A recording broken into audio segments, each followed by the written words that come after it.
जिसके गले में कंठी नहीं, मुख में नाम नहीं, जो भगवान से विमुख है या भगवान का नाम ही नहीं जपता, भगवान से, ऐसे आदमी के हाथ का पानी भी ना पिए, क्योंकि उससे भगवत विमुक्ता बढ़ती है। जो भगवान का नाम नहीं जपता, भगवान का नाम नहीं लेता, हमें उसके हाथ का खान पान स्वीकार नहीं करना। राम राम के नाम को जहां नहीं लवलेस, पानी तहां न पीजिए, परिहरिए सो देश। जिस गांव में वैष्णव नहीं होता था, चतुर्भुजदास जी उस गांव में डेरा नहीं डालते थे, उस गांव का पानी भी नहीं पीते थे। राम नाम जिन जानिया तेई बड़े सपूत, एक राम के भजन बिन कांगा फिरे कपूत। वही सपूत है जो भगवान की भक्ति करता है, राष्ट्र भक्ति करता है, समाज को सुख पहुंचाता है। नहीं तो जन्म लेने का मतलब क्या रहा? वहां कब हो न जाइए जहां न हरि को नाम। जिस रिश्तेदार, नातेदार, मित्र, व्यवहारी, जिस मंडली में भगवान का नाम जप न हो, कीर्तन न हो, उस घर न जाए, उस रिश्ते में न जाए, उस समाज में न जाए। क्या हो रहा है इस समाज में? भगवान की चर्चा तो दौड़ के जाओ, सुनो क्या हो रहा है। इधर उधर वार्तालाप, तर्क विवाद, राजनीति, हट जाना चाहिए। वहां न कब हूं जाइए जहां न हरि को नाम। जहां भगवान की चर्चा, भगवान नाम कीर्तन नहीं हो रहा, उस सभा में नहीं बैठना चाहिए। किसी की निंदा हो रही, कोई तर्क विवाद हो रहा हो, भक्तजनों को वहां नहीं विश्राम मिलेगा। राम नाम एक रति, पाप के कोटि पहाड़, ऐसी महिमा नाम की जारी करे सब छार। अगर पाप पहाड़ के समान भी है और रत्ती भर नाम हो गया तो सारे पापों को भस्म कर देगा, पर आगे से पाप ना हो, यह सावधानी रहे। जो नाम के बल से पाप करते हैं उनकी बड़ी दुर्दशा होती है, उन्हें पाखंडी कहते हैं, उन्हें दम भी कहते हैं।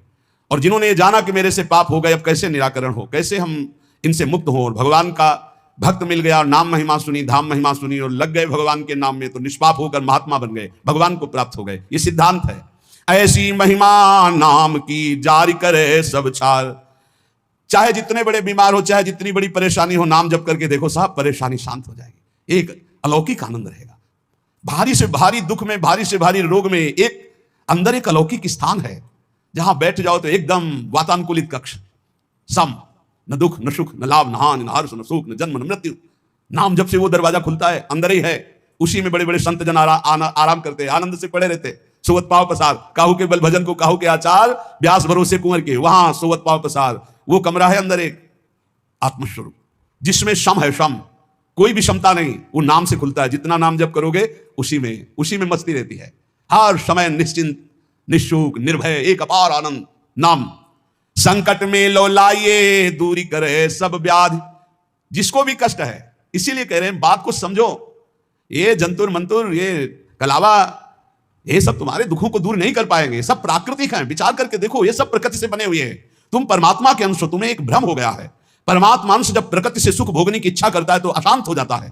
इस अशांति को ज्ञान के द्वारा नष्ट करना है, भजन के द्वारा नष्ट करना है। ये सब कुछ नहीं होने वाला, इनसे कुछ नहीं होने वाला।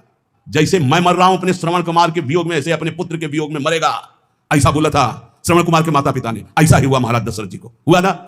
चल दिए जंतुर बांधने, तुम्हारे प्रारब्ध काट देंगे। इसी में सब फंसे हैं। एक लौंग ले आओ, खोट ले आओ, ये कर ले, और यहां महक। राम नाम की औषधि करो, हृदय राखो याद, संकट में लो लाइए, दूरी करे सब व्याधि। हाँ, ये पक्की बात है। जा सुनाम भवभेष झरन घोर त्रिशूल, सोई कृपाल तो ही मोहि पर रहो सदा अनुकूल। ये बातें समझ में आती।